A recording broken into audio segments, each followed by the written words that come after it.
Badmaa, it's really great to see you. Thank you for taking the time out to talk to us today.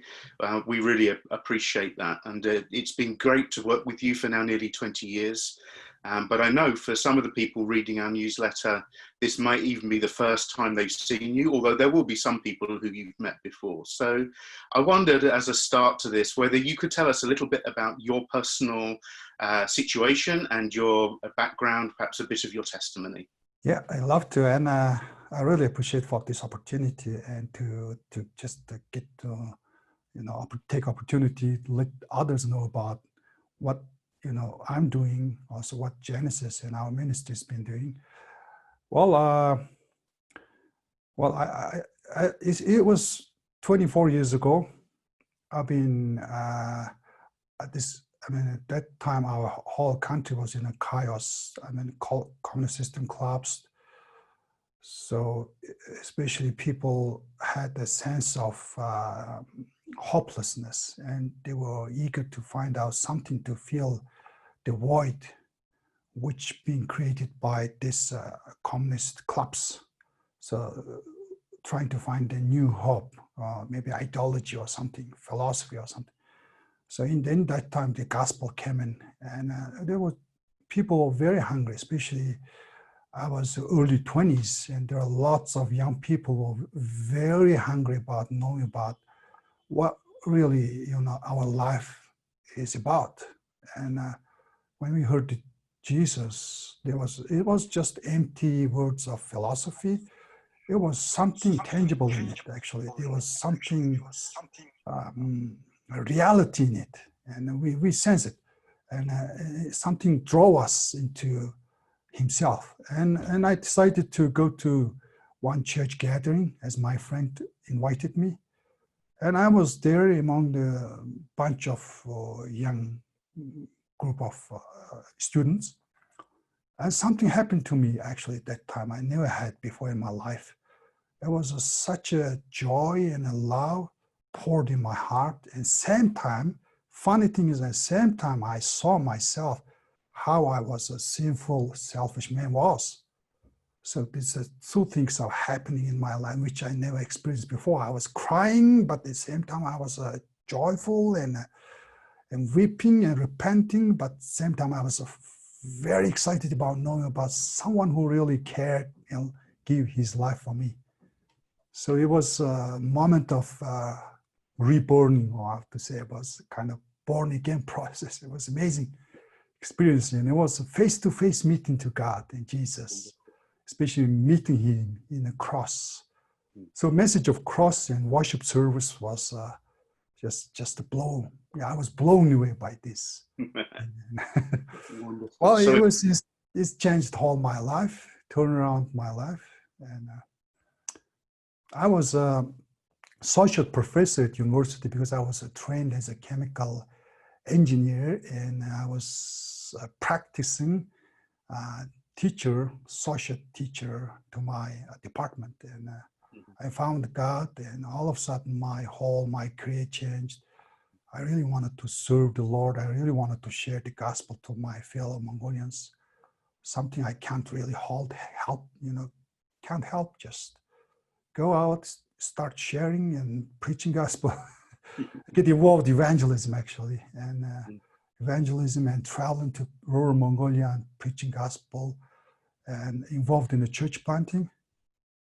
And I think that's something I never learned before. Church plant. What I was doing was a church planting, and I preached the gospel in a village, and people received Christ, and we taught them how to pray, how to read the Bible. That time we had the only book of Luke, Gospel of Luke, and give them away, and just teach them certain practical things about the first hand of meeting, Christian gathering, and then leave the another town. Same thing happened. It was tremendous work of Holy Spirit, which I think that God used those young generation who's been eagerly seeking the truth. So we've gone from, in the early 1990s, no churches in Mongolia to more than 600 today? Yep, now there are more than than 600 churches, about 80,000 Christians. About 80,000 Christians in a population of just over 3 million, is that right? Yeah, 3.3 million. Yeah, so massive growth and development, which has been so exciting to work with you in some of those areas. And for quite a number of years now, you've been the executive director of Genesis AOM, an NGO in Mongolia, and also more recently you've become a church leader in Ulaanbaatar as well. So I wonder if you could tell us a little bit about what the ministry of Genesis AOM would be like if it weren't for the COVID-19 pandemic. So kind of if this was a quote unquote normal year, what would Genesis be involved with? What are some of the major programs? Since when I joined the Genesis, the two things really grasped my heart to stay and serve in the Genesis. And one was the children, reaching out to children and teaching them life skills and Christian ethos, the moral values based on biblical ethos. And something whole country actually needed. We don't have any moral compass, moral values, since the communism gone, and all of a sudden all this Hollywood movies, attached with different kinds of values coming in.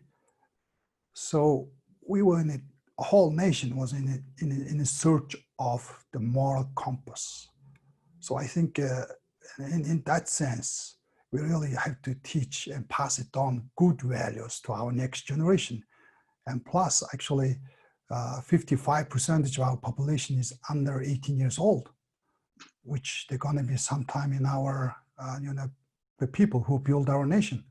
So we really have to engage with these children and youth. So from the very beginning, Genesis always been involving engaging with the children, wherever they are, which means in the schools, actually, kids are in school. So we closely work with the government and we built very good career credibility with the government to reach out these young people and teach them life skills. And also we developed certain programs to help the parents how to be good role models, how to raise their kids with a good person of characters. So in that sense, we are actually working with the schools and the children, and which also gives us a huge opportunity actually to share about what we truly believe. So, and through different various programs like a summer vacation, Bible schools, things like that, we actually share them explicitly about the Jesus, love of Jesus and God, which we really hope to see actually they're going to have some eternal change in their lives. And another thing is because only 3%, less than 3% of our population is a Christian. There's almost a huge number. I would say 97% of our people is non-Christian. I would say about maybe 10% of our people heard about the name of Jesus, but the rest of them never take a time to learn about what Jesus really is. So it's been always our mission and mandate to reach out to those people with the gospel. I would say it will be evangelism. So we always encourage the local churches to run to evangelism, whatever ways. So in that sense, we actually mobilize, we actually encourage local churches to be part of our life skill program and winter kids program, so that they can actually present the gospel through these practical, projects, practical helps they provide those struggling families. So tell us a little bit more about Winter Kits. Winter Kids it's a beautiful project, actually. It's really practical, showing practical love of God to the people who are in suffering and poverty.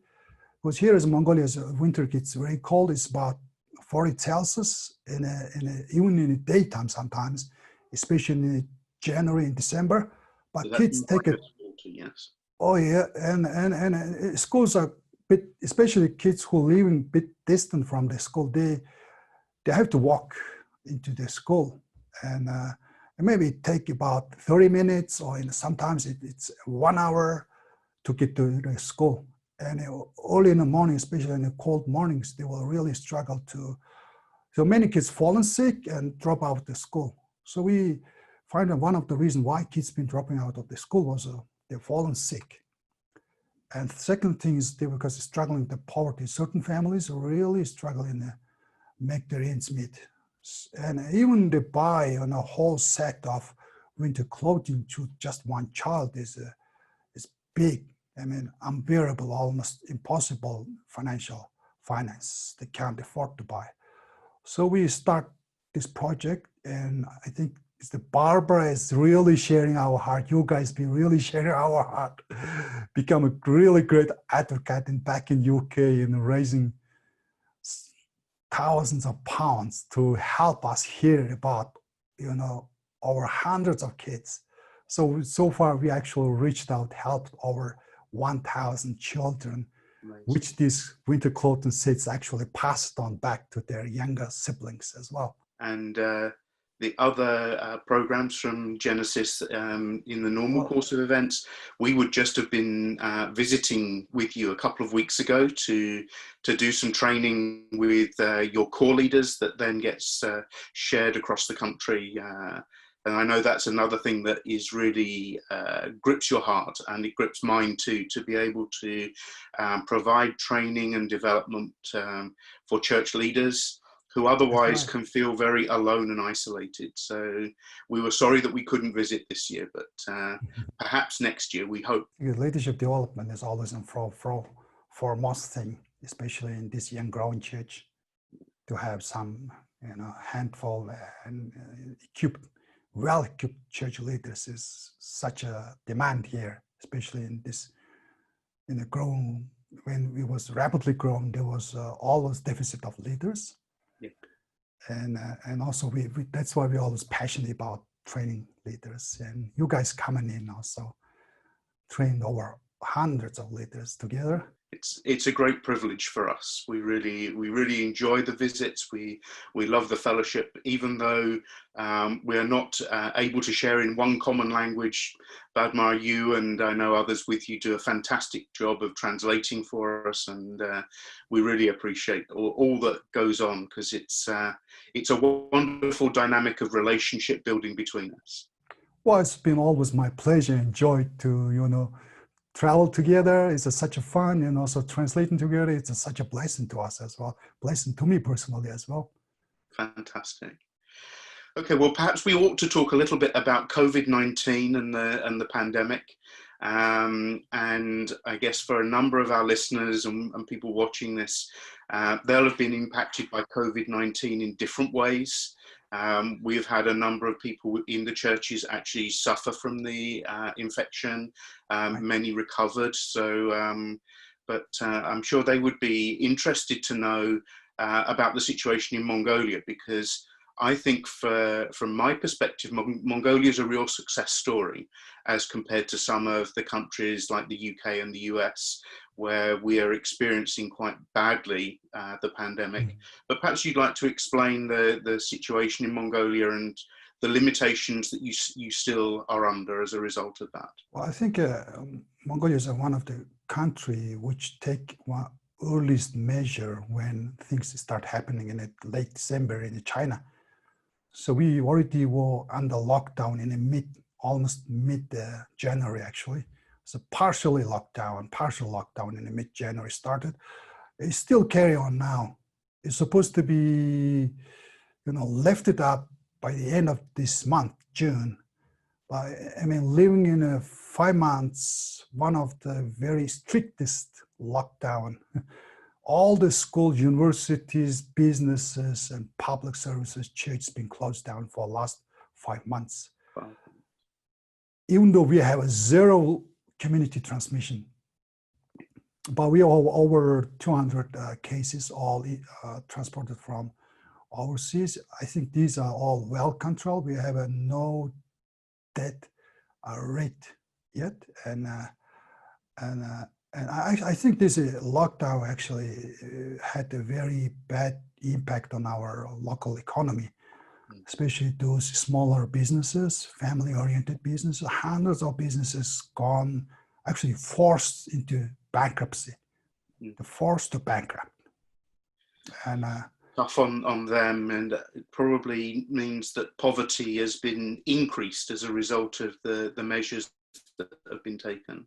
yeah, I mean, they lost the work, and the families who's been already struggling to make their ends meet, they just gone into crisis, and crisis of survival, and so it's just had a very bad effect in our economy. And also, what we don't know is we're going to have a national parliament election in this month. And I think the biggest challenge our new government will be facing toward will be what will be, how are we gonna to go through to restore back our economy. It's gonna be the huge challenge for us. Yeah. And I suspect because of the pandemic still going on in other countries, although the lockdown inside Mongolia will ease probably relatively quickly because there's no community transmission, I guess the borders and things, they'll still be quite careful monitoring and quarantine for some time. Yeah, I think, yeah, I agree, absolutely I agree, even though there are, especially at the moment, there is a high spike happening in Russia. Mm. So almost 90% of all the cases imported, actually transported from Russia into Mongolia. Yeah. So we have such a... And I understand yeah. that there were quite a large number of students from Mongolia studying in Russia, and that as they've been repatriated, there have been quite a large number of cases in the students, but they've been quarantined, and therefore the nation has been protected. Yeah, nation is, yeah. I think in that sense, government is doing excellent job to keep the country from this disastrous pandemic. And Thank you for that, Badmaa. It's good to understand that not all countries face the same challenges, but we are all in the midst of the same storm of the COVID-19 pandemic. But depending on what our governments have done and how we react personally, our situations can be different. But the storm going on around us does have an effect on us all. yeah. So can you obviously the program in schools, if schools have been closed for several months, has not been going ahead from Genesis. So can you explain to us what Genesis has been doing during the lockdown, what you've been able to do so far? Well, I think one of the foremost need was to responding to especially struggling families. They're forced into poverty. Those who's been already living in a very poor state, now actually they gone into crisis, actually how to survive through this. And all of a sudden their kids stay in home while schools were open, the kids can survive through having free lunch at least once a day. But now all these kids back to the home, staying all the time in the home. And there was no any income they can make it to support or put their food in the table. So it was just a immediate response to the crisis, and we start mobilizing actually with the 16 churches, 16 local churches, and recruit over 60 volunteers to help us to deliver these food supplies, and which can actually provide food for 1 month, family of 5. Well, let's say maybe family of 5 and can survive for 1 month with this bulk of foods. And also this gives us such opportunity actually to visit them personally in their homes. And being in their home, we actually start, knowing their lives, what they really struggle with, what their issues is, And of course, we know them through the kids or parents meeting. Maybe 2 or 3 times we meet them in any events happening in school time, but we never been in a home. Some of their homes we've never been visited. But this gives us such opportunity to get to know closer and struggles they had. And even some of parents really, struggle with alcoholism, and lots of child abuse happened behind closed doors. And we offered them prayer, of course. Of course, we shared the gospel. And we've seen God did some amazing things in desperate situations, even certain people receive physical healing, and people burst into tears, which never received the gift from strangers. They never thought someone would care them. So it was just amazing, moments. And when we, take a time to visit these families. And now we helped over 2,000 people of 340 families. Amazing. And I think we should do second round of thing, repeat it again in a month later, as we collect and funds being raised. So it's an important fundraising effort, because obviously your finances in Genesis must be really stretched because of not being able to do the sort of normal things that you would do. So if we can raise funds amongst our churches, we could send that to you, and that would help to fund these food parcels. Yeah, it costs about £20 to feed family of 5 for 1 month. So that's about $30. Yeah, it's about 35, actually $35. Okay. So it's maybe 20 some pounds, I think. £25, $35, yeah. Roughly speaking. Yeah, roughly speaking.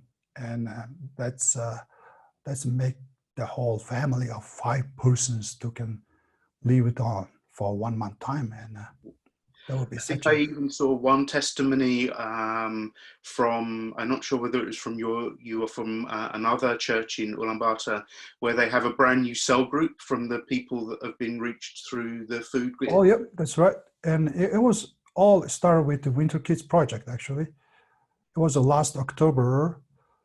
The certain families been identified, which is a father is actually alcoholic. He's alcoholic, and mother is jobless, unemployed, and they have 2 daughters who's adult, still living with their parents. They had their own children living with them. So we identified there are 5 children living in that home, and they all needed some winter coats. And we come in the first day, we visited them, our team and volunteers visit them. They wouldn't be able to talk to their parents because they both were drunk. But anyway, we prayed for them and left.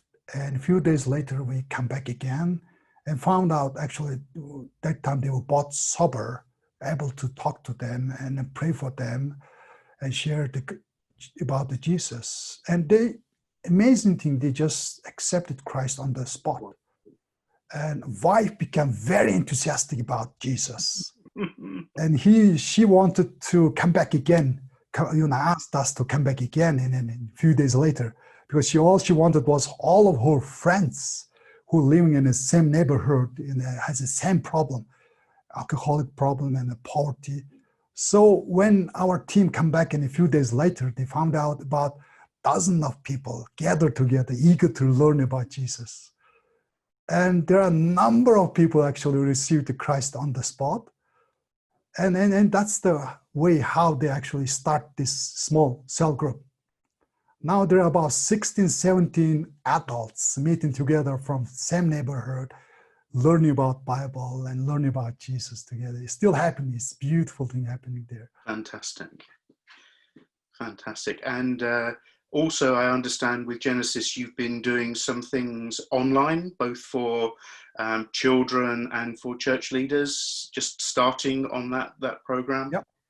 Well, I mean, all schools, since all the schools closed down, we we found it out. I think the best way to reach out our kids while still schools being closed down was through the media and websites and online, especially in the city. People are able to get into a website or social media.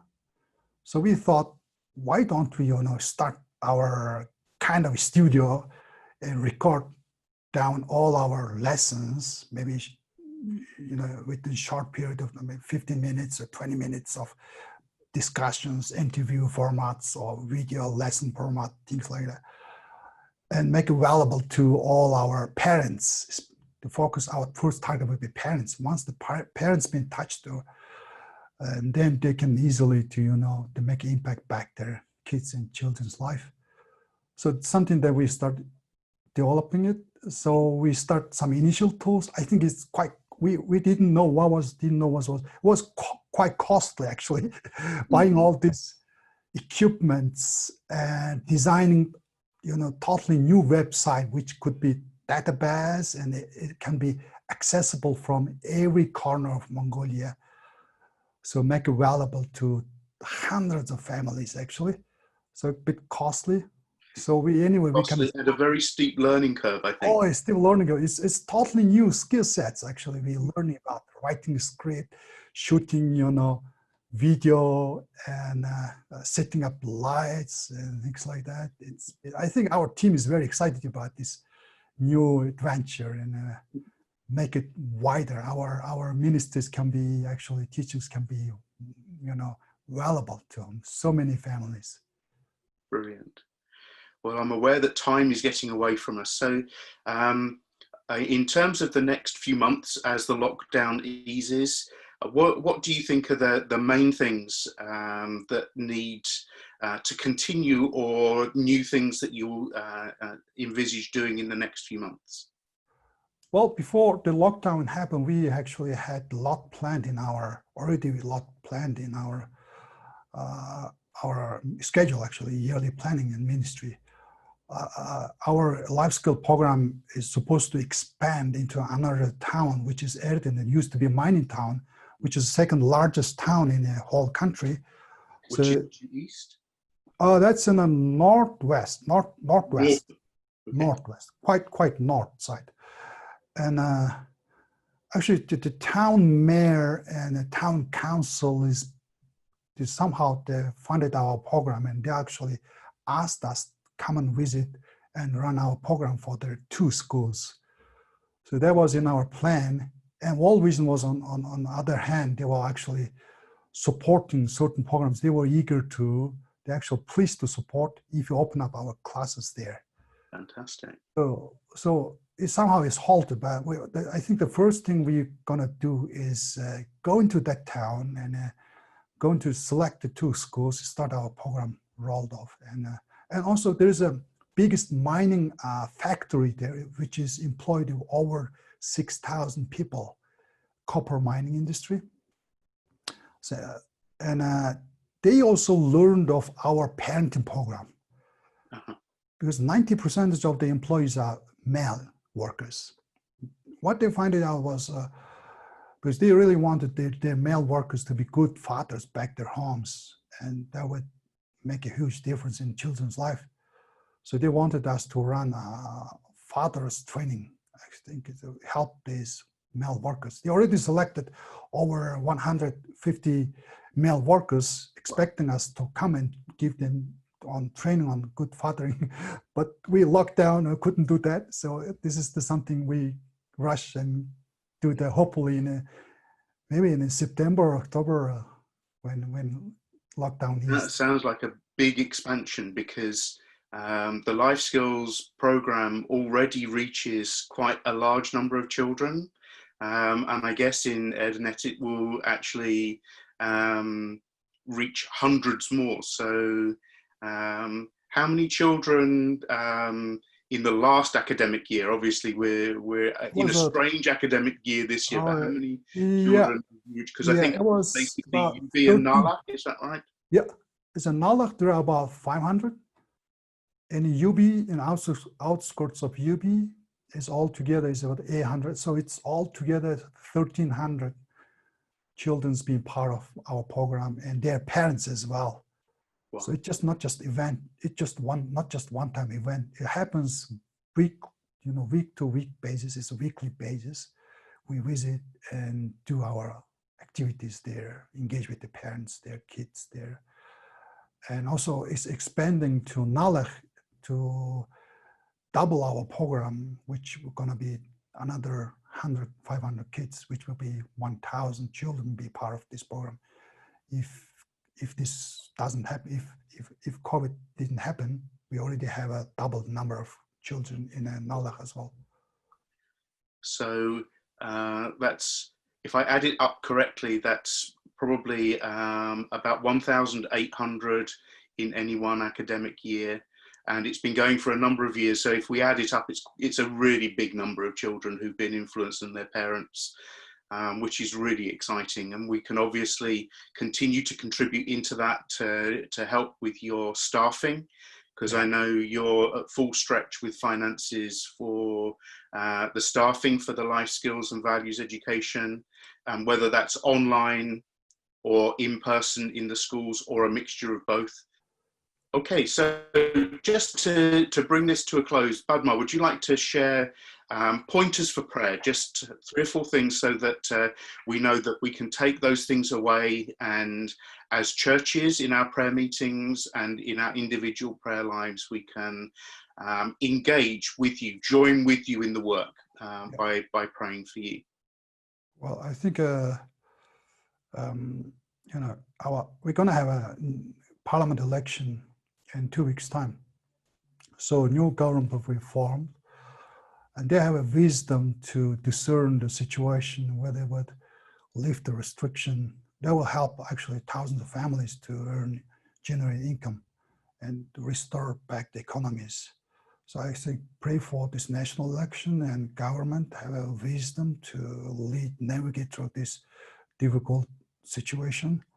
And I think also there is over 2,000 families being touched through this, our food supply and food helps. So please pray for those people actually who already been accepted Christ. Some of them still learning about Jesus. So pray for especially those precious souls who really know about Jesus, being part of local churches. And also we encourage and mobilize local churches to follow up together with us to help them to grow in newfound faith, and also to help become a practical channel of God's love to these kind of people. So pray for Church of Mongolia being really know the timely, take action to help these people in need. So pray for the church have a strength to reach out people in need and follow up them. And also the churches remain closed all across the nation now. We've been closed almost now 5 months. So some of believers we know has been very much still engaged through social media. Larger churches able to provide online services. So usually young people get engaged to that, view the online services. But those who are above 50 years old, something, who doesn't know about smartphones, things like that, they're really neglected. They're really left behind, abandoned.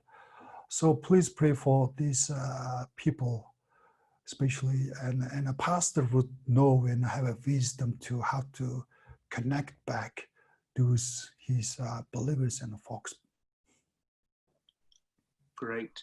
And I'm going to add one more, which I think we would love to pray for you, Badmaa, and the Genesis team, as you're stretched in all kinds of directions for wisdom and for the strength in the Holy Spirit to be able to carry on the ministry during the lockdown, and also as the lockdown eases and new opportunities come, that you know which to run after and which to say, no, not yet. Mm-hmm. Yes, we will please. pray for you too. Yeah. Thank you.